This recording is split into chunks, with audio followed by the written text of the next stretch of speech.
देखिए, अब इसमें मॉडर्न थ्योरी, जैसे मैंने बताया कि मॉडर्न थ्योरी में हम बात करेंगे इनकम इफेक्ट की। फर्स्ट इनकम इफेक्ट समझने के लिए इस बात को समझिए, जैसे प्राइस है, किसी प्रोडक्ट का प्राइस है, उसकी डिमांड है और बीच में है रियल इनकम। ठीक है, प्राइस, डिमांड और रियल इनकम। रियल इनकम को कहा जाता है परचेजिंग पावर। तो अगर किसी भी प्रोडक्ट की डिमांड चेंज हो रही है तो एक फैक्टर तो लॉ ऑफ डिमांड में प्राइस पढ़ा है आपने, लेकिन कई बार ऐसा होता है परचेजिंग पावर की वजह से भी डिमांड चेंज होती है। आई रिपीट, परचेजिंग पावर की वजह से भी डिमांड चेंज होती है। ठीक है, कैसे होगी उसको समझिएगा। मान लो कोई प्रोडक्ट है 100 रुपए का और एक कंज्यूमर उसकी 1 यूनिट परचेज कर रहा है। ठीक है, अब उसका प्राइस मान लो 50 रुपीज हो जाता है। ठीक है, तो डिमांड कैसे बढ़ेगी देखिएगा, प्राइस यहाँ चेंज हुआ, इस फैक्टर को देखिएगा, प्राइस 100 से 50 हुआ। ठीक है, प्राइस चेंज हो गया यानी प्राइस फॉल हो गया। इसकी वजह से कंज्यूमर के पास में 50 रुपए एक्स्ट्रा बच रहे हैं। जो चीज पहले 100 रुपए में आ जाती थी अब 50 रुपए में आ रही है, तो कंज्यूमर की जेब में 50 रुपए एक्स्ट्रा बचे, यानी परचेजिंग पावर बढ़ गई ना आपकी 50 रुपए से। ठीक है, now with that purchasing power आपकी बढ़ गई कितने रुपए से, 50 रुपए से। इस परचेजिंग पावर का इस्तेमाल करके आप अगर इस गुड को परचेज करते हो तो you can have more units of that good. अगर आप 100 रुपए में देखें तो आज आप 2 यूनिट खरीद सकते हो। पहले 100 रुपए में 1 यूनिट आता था, आज 2 यूनिट आ रहा है। क्यों? क्योंकि आपकी परचेजिंग पावर इंक्रीज हो गई है।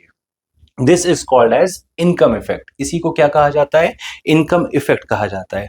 हुआ क्या यहां पर, हुआ यह है कि अगर किसी प्रोडक्ट की डिमांड को चेंज होता हुआ देखा गया, किसकी वजह से, रियल इनकम की वजह से। और सर रियल इनकम में चेंज किसकी वजह से आया, प्राइस की वजह से आया। अगर इसी थ्योरी को आप समझें तो ये कहलाता है compositely income effect. A change in the quantity demanded as a result of change in real income caused by change in the price of the product. Quantity demand में चेंज आया किसकी वजह से, रियल इनकम की वजह से, और real income में चेंज आया किसकी वजह से, डिमांड की प्राइस में चेंज की वजह से। This is compositely income effect. ठीक है, अच्छा, इसके बाद एक फैक्टर इसके अंदर आता है, वो है सब्स्टिट्यूशन इफेक्ट। कौन सा फैक्टर है जी, सब्स्टिट्यूशन इफेक्ट। मॉडर्न थ्योरी के अंदर ये दो चीजें आपको जरूर समझनी है। सब्स्टिट्यूशन इफेक्ट, पहली बात बहुत जरूरी है याद रखने के लिए, सब्स्टिट्यूशन इफेक्ट सिर्फ और सिर्फ सब्स्टिट्यूट गुड्स के केस में ही अप्लाई होगा। सब्स्टिट्यूट गुड्स के केस में ही अप्लाई होगा। मान लीजिए दो प्रोडक्ट्स हैं, आपस में एक दूसरे के सब्स्टिट्यूट हैं। ठीक है, यहां पर हमने क्या पाया कि प्राइस ऑफ कोक जो है वो बढ़ गया है। प्राइस ऑफ कोक बढ़ गया है तो क्या होगा, कोक की डिमांड जो है वो क्या होगी, कम हो जाएगी। प्राइस ऑफ कोक अगर महंगा हो रहा है तो यहाँ कोक की डिमांड कम हो जाएगी। ठीक है, ये हमने जर्नली महसूस किया है। ठीक है, तो लोग रीजन का पता लगाते हैं कि भाई ऐसा क्यों हुआ कि कोक का प्राइस बढ़ा तो कोक की डिमांड कम हुई। लोग कहेंगे हाँ तो कम हो गई होगी, लेकिन टेक्निकलिटी क्या है इसके पीछे, इसके पीछे रीजन है इसका सब्स्टिट्यूट जो मौजूद है। प्राइस यहाँ पेप्सी का चेंज नहीं हुआ तो लोगों ने क्या किया, कोक जो कि रिलेटिवली अब महंगा हो गया था उसको सब्स्टिट्यूट कर दिया किससे, जो प्रोडक्ट कंपैरेटिवली सस्ता था। ठीक है, this is called as substitution effect. तो आप ये कहें कि जी प्राइस ऑफ कोक महंगा हो गया तो उसकी डिमांड कम हो गई, ये लॉ ऑफ डिमांड है, तो लोग कहेंगे क्यों है, तो बोलना क्योंकि यहाँ पे सब्स्टिट्यूशन इफेक्ट है। लोगों ने रिलेटिवली एक्सपेंसिव प्रोडक्ट को सब्स्टिट्यूट कर दिया है चीपर प्रोडक्ट से। रिलेटिवली एक्सपेंसिव जिसका प्राइस बढ़ गया, और जो रिलेटिवली चीपर है यानी जिसका प्राइस अभी भी वही है, चेंज नहीं हुआ, तो यहाँ पर उससे आपने सब्स्टिट्यूट कर दिया। अब बच्चे पूछते हैं, कहते हैं सर मान लो कोक का प्राइस भी बढ़ गया हो, पेप्सी का प्राइस भी बढ़ गया हो, ठीक है, समझ गए, तो इसमें देखा जाता है किसका प्राइस ज्यादा बढ़ा, तो जो कंपैरेटिवली सस्ता है लोग उसकी तरफ अट्रैक्ट हो जाएंगे। राइट, तो मोटा मोटा ये आपने समझा कि भाई आपने लॉ ऑफ डिमांड को चेंज होते हुए देखा, लॉ ऑफ डिमांड को अप्लाई होते हुए देखा, तो इसके क्या रीजंस रहे हैं। ठीक है, यहाँ ट्रेडिशनल थ्योरी पढ़ाया गया, ट्रेडिशनल थ्योरी में 3 अप्रोचेस थे, और यहाँ पर मॉडर्न थ्योरी पढ़ाया गया। याद रखना, एक इसके लिए मैं टर्म रिलेट कर रहा हूं जो बार बार यूज होता है, price effect is equal to substitution effect plus income effect. Price effect is equal to substitution effect plus income effect. Price effect जो होता है कि प्राइस चेंज हुआ तो डिमांड चेंज होगी, this price effect is equal to is the summation of substitution effect and income effect. ठीक है, ये आपने यहां पर समझा है reasons behind the operation of law of demand. Right. आइए अब हम बात करने जा रहे हैं एक ऐसे डिस्टिंक्शन की जो इस चैप्टर का कंक्लूसिव प्रूफ है। राइट। ये टॉपिक जो मैं शुरू कराने जा रहा हूं ये डिस्टिंक्शन है जो कई बार इस्तेमाल होता है, कई बार पूछा जाता है। ठीक है। अभी हमने बात करी तो हम कभी कह गए कि चेंज इन डिमांड, कभी हमारे मुंह से निकला चेंज इन क्वांटिटी डिमांड। हमने इतना माइंड नहीं किया है ना, इतना हमें फर्क नहीं लगा, लेकिन टेक्निकली इन दोनों के बीच में डिस्टिंक्शन होता है। राइट। सो वो डिस्टिंक्शन क्या है, एक नजर इस पर डालिएगा। मैं अगर कहता हूं जी चेंज इन क्वांटिटी डिमांडेड, ठीक है, और एक जगह पर मैं कहता हूं change in demand, change in demand. देखो वर्ड चेंज दोनों के अंदर आ रहा है, यहां भी आ रहा है, यहां भी आ रहा है। चेंज का मतलब दो होता है, चेंज मतलब इंक्रीज भी होगा और चेंज मतलब डिक्रीज भी होगा। ठीक है। इंक्रीज इन क्वांटिटी डिमांडेड और decrease in quantity demanded. Change को इंक्रीज और डिक्रीज दोनों का सम कहा जाता है। अगर इंक्रीज और डिक्रीज एक शब्द में बोलना चाहो तो चेंज कह लो।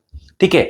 यहां पर भी डिमांड आ रही है, चेंज हो रही है, तो यहां पर भी हम कह सकते हैं इंक्रीज इन डिमांड और डिक्रीज इन डिमांड। यहां पर भी हम कह सकते हैं increase in demand and decrease in demand. अब सवाल है कि कॉन्सेप्ट क्या है आपका, क्वेश्चन क्या पूछा जाएगा, है ना। सुनिएगा, सबसे पहला डिस्टिंक्शन अगर आप लोगों को एग्जाम में पूछा गया तो वो पूछा जाएगा चेंज इन क्वांटिटी डिमांडेड और चेंज इन डिमांड के बीच में। ये होगा आपका फर्स्ट इंटरेक्शन क्वेश्चन का। ठीक है। अगर ये नहीं आया तो दूसरा क्वेश्चन बन सकता है इंक्रीज इन क्वांटिटी डिमांडेड और इंक्रीज इन डिमांड के बीच में डिस्टिंक्शन आएगा। कई जगहों पर इंक्रीज इन डिमांड को एक्सपेंशन लिख दिया जाता है, तो expansion in demand. Increase in quantity demand को हम एक्सपेंशन भी लिख सकते हैं और डिक्रीज को हम कॉन्ट्रैक्शन भी लिख सकते हैं। ठीक है। तो कॉन्ट्रैक्शन और एक्सपेंशन सिनोनिम है डिक्रीज और इंक्रीज का। ठीक है। कॉन्ट्रैक्शन इन डिमांड और डिक्रीज इन डिमांड। ठीक है। तो दूसरा डिफरेंस मिल सकता है आपको या तो एक्सपेंशन इन डिमांड और इंक्रीज इन डिमांड के बीच में। तीसरा डिफरेंस अगर आप ढूंढेंगे तो आपको मिल जाएगा डिक्रीज इन डिमांड और डिक्रीज इन क्वांटिटी डिमांड और डिक्रीज इन डिमांड के बीच में, या फिर हम यूज करेंगे कॉन्ट्रैक्शन इन डिमांड और डिक्रीज इन डिमांड के बीच में। In order to have dissimilarity या डिस्टिंक्शन कि भाई इंक्रीज इन क्वांटिटी डिमांड और इंक्रीज इन डिमांड, बार बार इंक्रीज यूज हो रहा है, तो हमने यहां पर इंक्रीज इन क्वांटिटी डिमांडेड को क्या लिख दिया, एक्सपेंशन लिख दिया, और डिक्रीज इन क्वांटिटी डिमांडेड को हमने कॉन्ट्रैक्शन लिख दिया। सिनोनिम यूज किया है, बाकी सारी चीजें सेम है। राइट। तो अभी मैं आपको समझाने जा रहा हूं मेन हेडिंग्स के बीच में डिस्टिंक्शन। अगर आपने मेन हेडिंग सीख लिया सारा काम हो गया। ठीक है। आओ चलते हैं, बात करेंगे इस डिस्टिंक्शन पे। देखो मेरे हाथ में ये प्रोडक्ट है, इस प्रोडक्ट की डिमांड अगर चेंज होती है यानी बढ़ती और घटती है सिर्फ और सिर्फ इसके प्राइस की वजह से, इस प्रोडक्ट की डिमांड चेंज होती है, इस प्रोडक्ट की डिमांड इंक्रीज या डिक्रीज होती है सिर्फ और सिर्फ इसके प्राइस की वजह से, तो वो कहलाता है चेंज इन क्वांटिटी डिमांडेड। क्या कहलाता है, चेंज इन क्वांटिटी डिमांडेड। इस प्रोडक्ट की डिमांड इंक्रीज या डिक्रीज होती है सिर्फ और सिर्फ इसके प्राइस की वजह से, तो वो कहलाता है चेंज इन क्वांटिटी डिमांडेड। ठीक है। और अगर यही प्रोडक्ट है, इसकी डिमांड चेंज होती है due two factors other than price, तो वो कहलाता है चेंज इन डिमांड। प्रोडक्ट वही है, अगर इस पेन की डिमांड इंक्रीज या डिक्रीज हुई है इसके प्राइस की वजह से, तो मैं इसको चेंज इन क्वांटिटी डिमांडेड कहूंगा। और अगर इस पेन की डिमांड चेंज होती है due two factors other than price, तो मैं इसको चेंज इन डिमांड कहूंगा।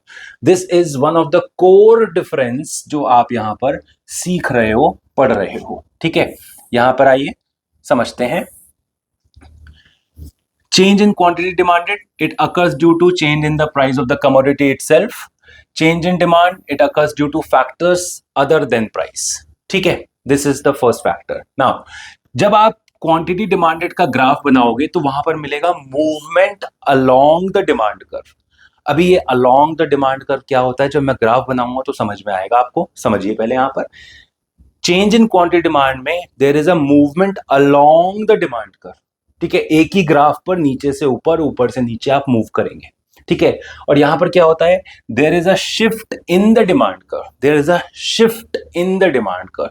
शिफ्ट मतलब पूरा का पूरा डिमांड कर्व चेंज होता है, ठीक है। अभी ग्राफ बनेगा तो क्लियर हो जाएगा, बस अभी के लिए इतना रखो, यहां पर movement along the demand curve और यहां पर movement in the demand curve, यानी shift in the demand curve, ठीक है। अच्छा, अब चेंज का फैक्टर है, जैसा यहां पर देख रहे हो आप, चेंज का फैक्टर है, तो आपको बताना पड़ेगा चेंज में इंक्रीज और डिक्रीज कब होती है डिमांड। तो आप बताएंगे when price of a good falls its demand expands, मतलब जब गुड का प्राइस फॉल होगा तो उसकी डिमांड एक्सपैंड हुई है। रीजन बताया है आपने, किसकी वजह से डिमांड एक्सपैंड हो रही है, किसकी वजह से कॉन्ट्रैक्ट हो रही है, तो आपने बताया when price of a good falls its demand expands, ठीक है, this is expansion and vice versa, ठीक है।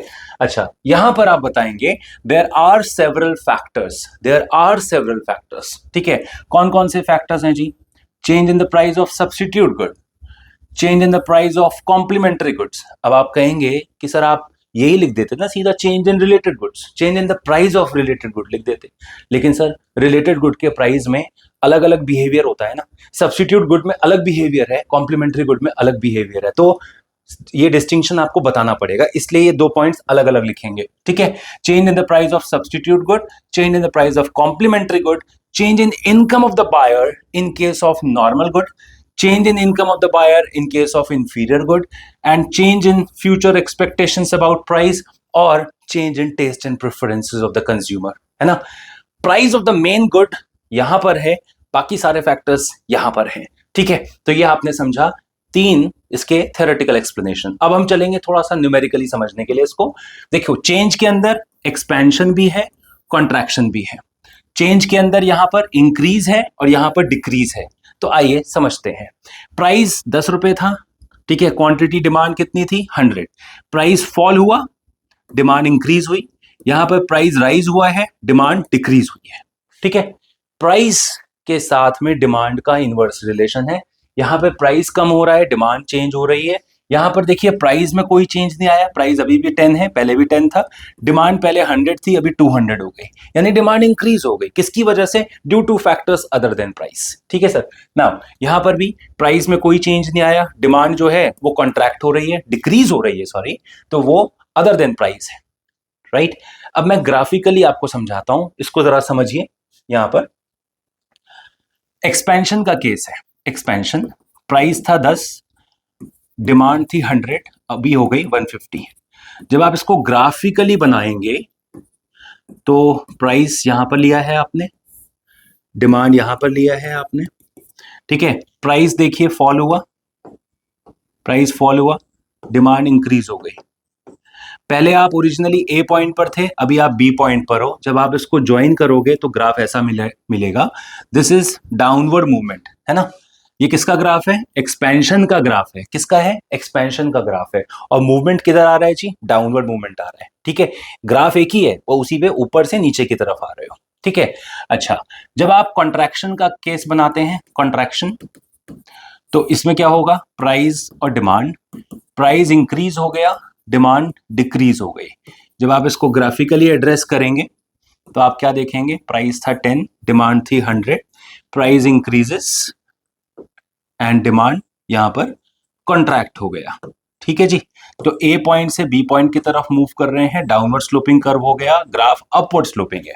सो कॉन्ट्रैक्शन के केस में ग्राफ अपवर्ड मूव करेगा और एक्सपेंशन के केस में डाउनवर्ड मूव करेगा, ठीक है। अगली बात करते हैं यहां पर इंक्रीज की, इंक्रीज इन डिमांड। यहां समझिएगा, प्राइस में कोई चेंज नहीं आया, डिमांड आपकी कांस्टेंट है, सॉरी, प्राइस में चेंज नहीं आया, डिमांड आपकी इंक्रीज हो गई, ठीक है। तो डिमांड इंक्रीज हुई है, प्राइस था 10, डिमांड थी 100, प्राइस अभी भी 10 है, डिमांड हो गई 200। तो डिमांड कर पहले ऐसा था और अभी ये राइटवर्ड शिफ्ट कर रहा है। कौन सा शिफ्ट है जी, राइटवर्ड शिफ्ट है, this is increase in demand, this is called as increase in demand. And similarly अगर मैं बात करता हूं डिक्रीज की, तो प्राइस में कोई चेंज नहीं आया, डिमांड आपकी डिक्रीज हो गई, पहले 100 थी, अभी 50 हो गई। यहीं पर मैं बना रहा हूं, यहां पर देखिए डिमांड सेम है, डिमांड ये रहा 100, ठीक है, प्राइस में चेंज नहीं आया, डिमांड डिक्रीज हो गई। डिमांड डिक्रीज हो गई तो कौन सा शिफ्ट है जी, लेफ्टवर्ड शिफ्ट है, डिमांड डिक्रीज हो गई तो लेफ्टवर्ड शिफ्ट है।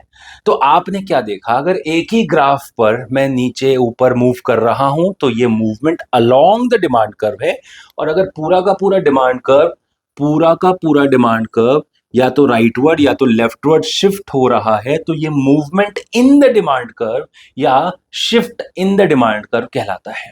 ठीक है, movement in the demand curve बोलिए या shift in the demand curve बोलिए, it is one and the same thing. तो ये आपने समझा है distinction between change in quantity demanded and change in demand. इसी के बेसिस पर फिर जैसा आपने ये पढ़ लिया, सेम पॉइंट ऑफ डिस्टिंक्शन बनाएंगे और हम बात कर सकते हैं किसकी, चेंज की। जैसे एक्सपेंशन और इंक्रीज का डिफरेंस, कॉन्ट्रैक्शन और डिक्रीज का डिफरेंस सेम पैरामीटर पे चलेगा, राइट है। इसके साथ में क्वेश्चन अटैच होता है, इसको समझिएगा। जो हमने पढ़ा इसी के साथ जुड़ा हुआ एक क्वेश्चन आता है, can a consumer buy less of a commodity at the same price?